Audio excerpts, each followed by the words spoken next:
Bonjour à tous. Aujourd'hui, j'avais envie de vous parler des adhésifs, la compatibilité entre les adhésifs et les laminations. J'ai eu un appel au bureau aujourd'hui d'un client qui cherchait une lamination bien précise d'une marque en particulier. Il avait commencé un boulot et il pouvait pas finir de le livrer. Et malgré ça, il retournait toute la France, il appelait tous ceux qui pouvaient en avoir pour trouver la lamination en particulier. Ça fait vraiment plaisir de voir cette rigueur-là, parce qu'on a tendance, quand on est coincé, quand on a un truc vite fait à les livrer, de pas forcément de prendre une autre lamination qui traînerait dans l'atelier. Et c'est vraiment très important de respecter, d'avoir cette rigueur-là, de respecter pas seulement monomère, monomère, polymère, polymère. On va dire, c'est ce qu'on dit souvent aux clients.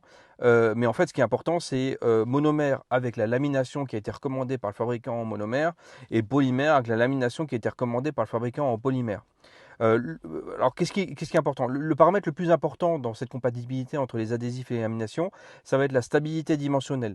Il faut avoir le même type de plastique pour qu'on ait une stabilité dimensionnelle parfaite, pour que l'adhésif se comporte de la même manière que la lamination, pour que lorsque vous imprimez, lorsque vous laminez par la suite, puis que vous découpez, tout au long de la vie de l'adhésif, les deux matières, l'adhésif et la lamination, se comportent de la même manière, se rétrécissent de la même manière et réagissent aux différents paramètres de la même manière.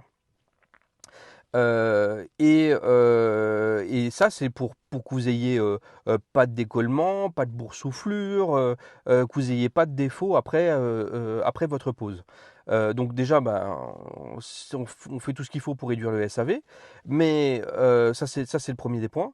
Mais le deuxième des points, c'est si jamais vous avez le moindre souci, parce qu'il arrive parfois qu'il y ait des soucis en usine, quelle que soit la marque, et on a un service garanti chez chacun des fabricants qui prennent en charge le litige.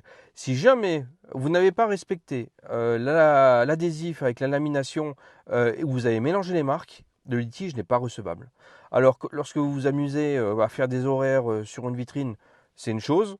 Lorsque vous avez un groupement de magasins qui vous a commandé un adhésif, c'est un autre. Plus le dossier est grand, plus cette rigueur-là doit être respectée. Donc voilà, donc ça me fait hurler quand je vois passer des promos. Prenez l'adhésif de cette marque, la lamination de l'autre marque. C'est exactement ce qu'il ne faut pas faire. Respectez bien ces compatibilités-là et respectez-les également au sein du fabricant. Il faut que ça soit vraiment la lamination recommandée sur la fiche technique. Voilà pour le point du jour. À demain.